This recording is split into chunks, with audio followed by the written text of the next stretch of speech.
Hello बच्चों, वागलेश classes में आपका स्वागत है। आज हम हिस्ट्री का लेसन करेंगे। लेसन का नाम है वैदिक पीरियड। बच्चों, पिछले लेसन में हमने हड़प्पन सिविलाइजेशन के बारे में पढ़ा था।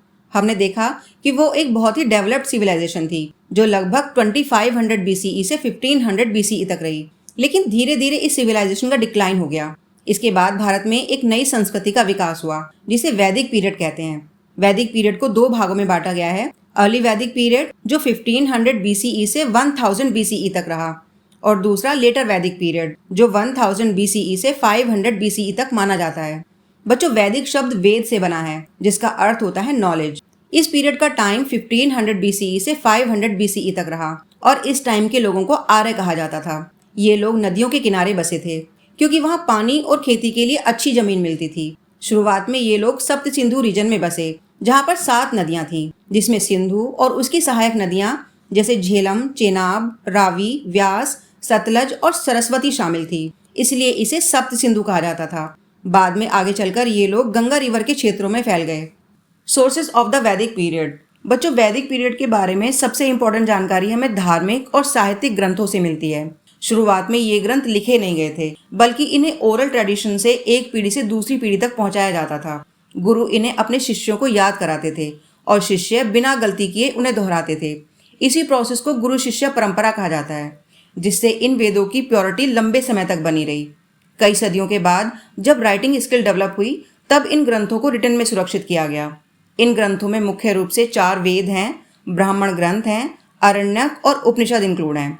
इन ग्रंथों से ही हमें उस समय के लोगों की जीवन शैली, धर्म, समाज, परंपराएं और विचारधारा का पता चलता है। इसलिए वैदिक पीरियड को समझने के लिए लिटरेरी सोर्सेज सबसे इंपॉर्टेंट सोर्स माने जाते हैं।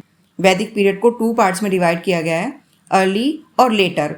पहले बात करते हैं अर्ली वैदिक पीरियड की। अर्ली वैदिक पीरियड ये टाइम 1500 बीसीई से 1000 बीसीई तक माना जाता है। बच्चों, इस टाइम में वेदों का ज्ञान ऋषि मुनियों को देवताओं से ओरली प्राप्त हुआ था। इसी टाइम पर हमारे पहले वेद की रचना हुई थी। हमारा सबसे पहला वेद है ऋग्वेद। ये चारों वेदों में सबसे पुराना वेद है। इसकी रचना 1500 बीसीई से 1000 बीसीई के ड्यूरिंग इंडिया के नॉर्थ वेस्टर्न पार्ट में हुई थी। इस वेद में टोटल 1028 हिम्स हैं। इन हिम्स का यूज अलग अलग देवताओं को प्रसन्न करने और उनका आवाहन करने, मतलब उनको बुलाने के लिए किया जाता था, ताकि उनकी ब्लेसिंग्स और उनका सपोर्ट मिल सके। इसके बाद आता है लेटर वैदिक पीरियड। ये टाइम 1000 बीसीई से 500 बीसीई तक माना जाता है। इसी टाइम पर हमारे दूसरे वेदों की रचना हुई थी। इसमें सबसे पहला वेद है सामवेद। बच्चों, सामवेद में उन भजनों यानी उन हिम्स का कलेक्शन है जिन्हें गाया जाता है। इसमें दिए गए मंत्रों को एक स्पेशल क्लास ऑफ प्रिस्ट के द्वारा इंपॉर्टेंट रिलीजियस फेस्टिवल या फिर सैक्रिफाइसेस के टाइम पर गाया जाता था। अगला वेद है यजुर्वेद। यजुर्वेद मुख्य रूप से रिचुअल्स पर बेस्ड है। इस वेद में वे सभी नियम दिए गए हैं जिनका पालन सेरेमनीज, सैक्रिफाइसेस और रिचुअल्स के टाइम पर करना कंपलसरी था। ये पुजारियों के लिए एक गाइड बुक की तरह होती थी जिसमें यज्ञ और पूजा की सारी विधियां समझाई गई थी। चौथा वेद है अथर्ववेद। बच्चों, ये वेद बाकी तीनों वेदों में थोड़ा अलग है क्योंकि इसका संबंध आम जीवन की समस्याओं से है। ये वेद गीतों, मंत्रों और जादुई आकर्षणों यानी मैजिक चार्म्स का कलेक्शन है। इन मंत्रों का यूज बुरी आत्माओं यानी इविल स्पिरिट्स को दूर भगाने और उनसे सुरक्षा करने के लिए किया जाता था। वैदिक पीरियड को समझने के लिए वेदों के अलावा ब्राह्मण्स, आरण्यक्स और उपनिषद भी मेन सोर्सेज हैं। तो सबसे पहले बात करते हैं ब्राह्मण्स की। तो बच्चों, वेदों के मंत्र काफी कठिन थे। ब्राह्मण ग्रंथ में वेदों के उन्हीं मंत्रों को इजी लैंग्वेज में एक्सप्लेन किया गया है। ये संस्कृत गद्य यानी प्रोज में लिखे गए सबसे शुरुआती काम है। इनका मुख्य उद्देश्य यज्ञों की विधियां यानी रिचुअल्स और उनके मंत्रों के अर्थ को समझाना था। ऐत्रेय ब्राह्मण, शतपथा ब्राह्मण, जैमिनीय ब्राह्मण कुछ इंपॉर्टेंट ब्राह्मण ग्रंथ हैं। इसके बाद है आरण्यक और उपनिषद। बच्चों, इन्हें लेटर वैदिक पीरियड के लास्ट यानी कि लगभग 6th सेंचुरी बीसीई में लिखा गया था। इसमें लाइफ, सोल और यूनिवर्स से जुड़े हुए गहरे फिलोसॉफिकल इश्यूज पर चर्चा की गई है। नेक्स्ट है द 2 ग्रेट एपिक्स। बच्चों, लेटर वैदिक पीरियड को समझने के लिए रामायण और महाभारत महाकाव्य बहुत ही इंपॉर्टेंट सोर्स हैं। तो सबसे पहले बात करते हैं द रामायण की। रामायण की रचना महर्षि वाल्मीकि ने की थी। ये कहानी भगवान राम की कहानी है जो अपनी पत्नी सीता को रावण के चंगुल से छुड़ाकर लाते हैं।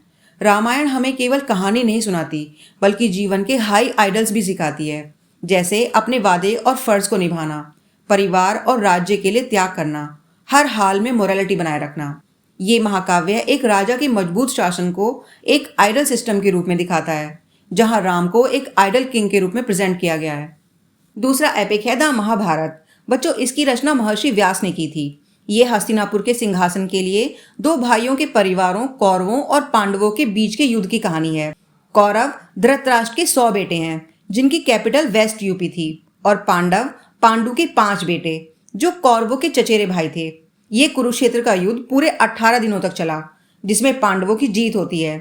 ये युद्ध राइटसनेस और अनराइटसनेस के बीच के संघर्ष का प्रतीक है।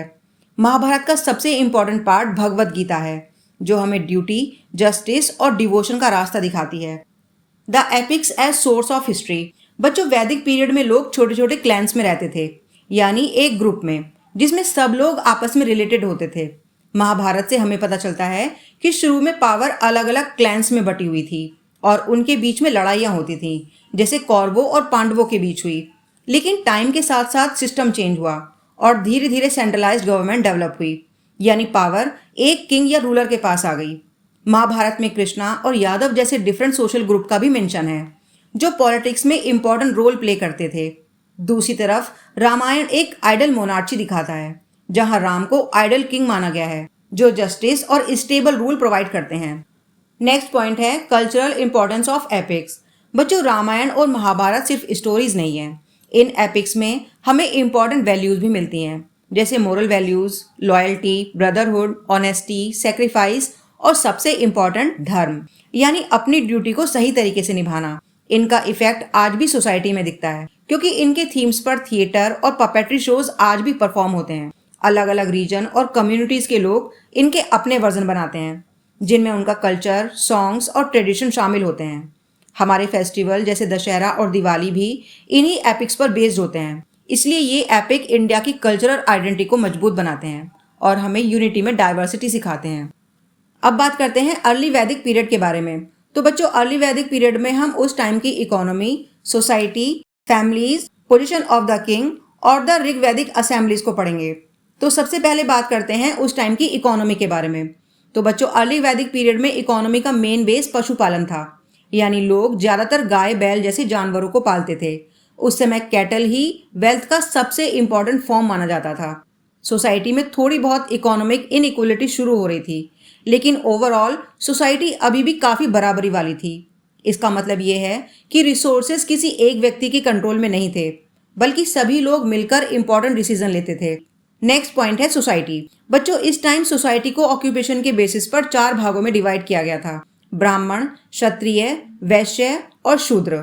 ब्राह्मण पुजारी और विद्वान बनते थे। क्षत्रिय ये किंग्स या वॉरियर्स होते थे। वैश्य ये ट्रेडर्स, मर्चेंट्स और फार्मर्स होते थे। शूद्र ये लेबर्स और सर्विस वर्कर्स होते थे। सबसे इंपॉर्टेंट बात यह है कि ये वर्ण फिक्स्ड नहीं थे, एक ही फैमिली के लोग अलग अलग काम कर सकते थे। अब बात करते हैं फैमिलीज के बारे में। अर्ली वैदिक पीरियड में फैमिली सबसे इंपॉर्टेंट यूनिट थी। ये सोसाइटी पुरुष प्रधान थी, यानी घर का हेड सबसे बड़ा पुरुष होता था, जिसे कुलापा या गृहपति कहा जाता था। फैमिली में मैरिज को बहुत इंपॉर्टेंस दी जाती थी। बच्चों को एजुकेशन के लिए गुरुकुल भेजा जाता था, जहाँ वे अपने गुरु के साथ रहकर पढ़ाई करते थे। वहाँ उन्हें religion, philosophy, logic, medicine, grammar और मोरल वैल्यू सिखाई जाती थी। अब बात करते हैं पोजीशन ऑफ द किंग की। उस टाइम पर किंग की कैसी पोजीशन थी? तो उस समय पर किंग को राजन कहा जाता था। ये पोजीशन वंशानुगत नहीं थी, बल्कि राजा को उसकी ब्रेवरी और लीडरशिप के बेसिस पर चूज किया जाता था। राजा को गोपति या कैटल का प्रोटेक्टर भी कहा जाता था, जिसका अर्थ होता है गायों का रक्षक। उस समय गाविष्ठी शब्द का यूज गायों के लिए होने वाली लड़ाई के लिए किया जाता था, जिससे पता चलता है कि गायें आर्थिक रूप से बहुत ही इंपॉर्टेंट थी। राजा जबरदस्ती लोगों से टैक्स नहीं लेता था, बल्कि उसे वॉलंटरी कॉन्ट्रीब्यूशंस मिलते थे। राजा का मुख्य काम अपनी जनजाति और उनकी गायों की रक्षा करना, युद्ध में नेतृत्व करना और पूरे ट्राइब के लिए प्रार्थना करना था। वह ब्राह्मणों को गाय दान भी देता था। इस तरह अर्ली वैदिक पीरियड में राजा एक प्रोटेक्टर और लीडर के रूप में काम करता था, जिसकी पावर जनता के सहयोग पर डिपेंड करती थी। नेक्स्ट पॉइंट आता है द ऋग वैदिक असेंबलीज। बच्चों, अर्ली वैदिक पीरियड में गवर्नेंस पूरी तरह से राजा के हाथ में नहीं था। राजा इंपॉर्टेंट डिसीजन लेने से पहले सभा और समिति से सलाह करता था। सभा में ट्राइब के इंपॉर्टेंट और एक्सपीरियंस्ड मेंबर्स होते थे, जबकि समिति में लगभग सभी लोगों की पार्टिसिपेशन होती थी। खास बात ये थी कि इसमें वुमेन भी हिस्सा ले सकती थी। राजा को जो वेल्थ बलि के रूप में मिलती थी उसे वह अकेले नहीं रखता था, बल्कि असेंबलीज में रीडिस्ट्रीब्यूट करता था। इसके लिए विधाता और गाना जैसी सभाएं होती थीं, जिससे पता चलता है कि राजा की पावर लिमिटेड थी और वह असेंबलीज की हेल्प से शासन करता था। अब करते हैं लेटर वैदिक पीरियड। तो बच्चों, अर्ली वैदिक पीरियड में लोग मेनली पशुपालन पर डिपेंड करते थे। मतलब वे जानवर जैसे कि गाय, बैल और भेड़ों को पालते थे और उन्हें पानी और भोजन के लिए एक जगह से दूसरी जगह पर ले जाते थे। लेकिन लेटर वैदिक पीरियड में इकोनॉमी में बड़ा चेंज आया। अब लोग एग्रीकल्चर पर ज्यादा डिपेंड करने लगे। खेती मेन सोर्स ऑफ इनकम बन गई। इससे लोगों के पास सरप्लस यानी अधिक उत्पादन होने लगा, जिससे वेल्थ बढ़ी और सोसाइटी में डिफरेंसेस भी बढ़ने लगे। अब बात करते हैं लेटर वैदिक पीरियड की सोसाइटी के बारे में। तो अर्ली वैदिक पीरियड में सोसाइटी 4 क्लासेस में बटी हुई थी, लेकिन अब लेटर वैदिक पीरियड में सोसाइटी में बहुत बड़ा बदलाव आया। अब वर्ण सिस्टम ज्यादा स्ट्रांग हो गया था। ब्राह्मण सबसे ऊपर थे, वे पुजारी होते थे और रिचुअल्स करते थे। क्षत्रिय ये रूलर्स और वॉरियर्स होते थे और अब लैंड की इम्पोर्टेंस बहुत ज्यादा बढ़ गई थी। वैश्य ये फार्मर्स, ट्रेडर्स और प्रोड्यूसर्स होते थे। शूद्रास आर्टिसंस और लेबरर्स होते थे। अब सोसाइटी में गैप बहुत ज़्यादा बढ़ गया था। रूलिंग क्लास में ब्राह्मण और क्षत्रिय आते थे और रूल्ड क्लास में वैश्य और शूद्र। इस टाइम पर ऑक्यूपेशन हेरिडेटरी हो गए थे, मतलब जो जन्म से है वही काम करना होगा। जैसे ब्राह्मण का बेटा ही ब्राह्मण बनेगा। लेकिन सभी लोग इस स्ट्रिक्ट सिस्टम को एक्सेप्ट नहीं करते थे। कुछ लोग इसका विरोध भी करते थे। अगला आता है द 4 आश्रम्स। बच्चों, लेटर वैदिक टेक्स्ट के अकॉर्डिंग लाइफ को 4 स्टेजेस में डिवाइड किया गया था। ब्रह्मचर्य, गृहस्थ, वानप्रस्थ और संन्यास। ब्रह्मचर्य मतलब स्टूडेंट लाइफ, गुरुकुल में रहकर पढ़ाई करना। गृहस्थ मतलब शादी करके फैमिली लाइफ जीना और रिस्पॉन्सिबिलिटीज निभाना। वानप्रस्थ इसमें वर्ल्डली लाइफ को छोड़कर वन में जाकर मेडिटेशन करना। और संन्यास पूरी तरह दुनिया छोड़कर स्पिरिचुअल लाइफ जीना। नेक्स्ट है एजुकेशन सिस्टम। बच्चों, लेटर वैदिक पीरियड में एजुकेशन मेनली अपर क्लास तक ही सीमित थी। सबसे इंपॉर्टेंट सिस्टम था गुरुकुल सिस्टम। लड़के 7 वर्ष से 25 वर्ष तक गुरु के आश्रम में रहते थे। वहां पर वे philosophy, art, logic, religion, grammar और मेडिसिन जैसे सब्जेक्ट्स की पढ़ाई करते थे। साथ ही उन्हें डिसिप्लिन, ओबीडियंस और रेस्पेक्ट भी सिखाया जाता था। गुरु कोई फीस नहीं लेते थे। पढ़ाई खत्म होने पर स्टूडेंट गुरु दक्षिणा देते थे, जो एक गिफ्ट होता था।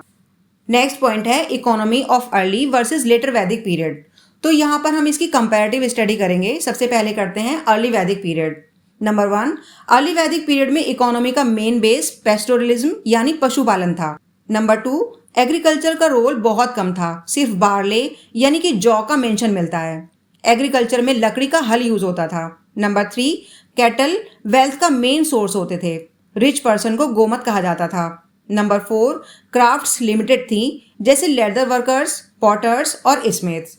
मेटल में सिर्फ तांबा या कांसा मिलता था। नंबर 5, लैंड का इंडिविजुअल ओनरशिप नहीं था।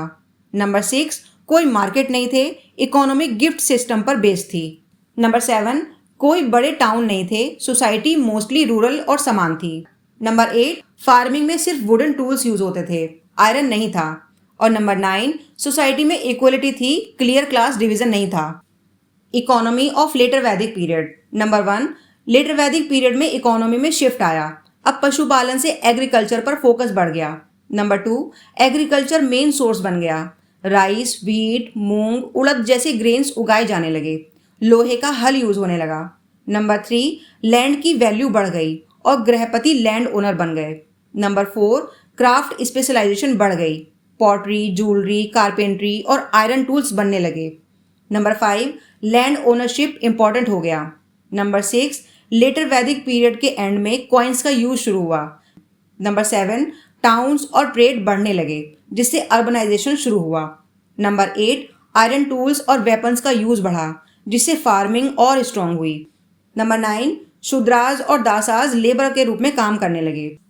नेक्स्ट पॉइंट आता है position of women early versus later Vedic society. तो सबसे पहले करते हैं अर्ली वैदिक सोसाइटी में वुमेन की पोजीशन कैसी थी। नंबर 1, अर्ली वैदिक पीरियड में वुमेन का स्टेटस रिस्पेक्टेबल था। नंबर 2, वाइफ्स हस्बैंड से थोड़ी कम इंपॉर्टेंट मानी जाती थी, लेकिन उसका रोल सोसाइटी में था। Number 3, gender equality letter Vedic period से ज्यादा थी। नंबर 4, कुछ वुमेन ने रचनाएं कंपोज की, जैसे घोषा, लोपामुद्रा और अपाला। नंबर 5, दुहित शब्द बताता है कि वुमन प्रोडक्शन में भी इन्वॉल्व थी, जैसे गाय दूना मतलब गाय का दूध निकालना। और नंबर 6, फादर इम्पोर्टेंट था लेकिन उसकी पावर लिमिटेड थी और प्रॉपर्टी सिर्फ बड़े बेटे को ही नहीं मिलती थी, बाकी बेटों को भी हिस्सा मिल सकता था। अब करते हैं लेटर वैदिक पीरियड में वुमेन की पोजीशन कैसी थी। नंबर 1, इस पीरियड में वुमेन का स्टेटस डिक्लाइन हो गया। नंबर 2, वुमेन से एक्सपेक्ट किया जाता था कि वो हस्बैंड की सेवा करे और घर के काम करे। नंबर 3, वुमेन को लोअर पोजीशन दिया गया और वो मैन के अधीन मानी गई। नंबर 4, कुछ महिलाएं दार्शनिक डिस्कशन में पार्ट लेती थी और कुछ क्वीन रिचुअल्स में, लेकिन ये केसेस बहुत ही रेयर हो गए। नंबर 5, वुमेन का इकोनॉमिक रोल बहुत कम हो गया, वो मेनली घरेलू कामों तक ही लिमिटेड हो गई। नंबर 6, लेटर वैदिक पीरियड में फादर की पावर बढ़ गई, बड़ा बेटा ज्यादा इंपॉर्टेंट हो गया और एंसेस्टर्स की पूजा होने लगी। बच्चों, इस तरह से ये लेसन यहीं पर खत्म हो जाता है। मैं आशा करती हूँ आपको ये लेसन समझ में आया होगा। अगर आपको ये वीडियो अच्छी लगी है तो वीडियो को लाइक और शेयर करें और चैनल को सब्सक्राइब करना बिल्कुल ना भूलें, जिससे आने वाली वीडियोस आसानी से आप तक पहुंच सकें। Thank you.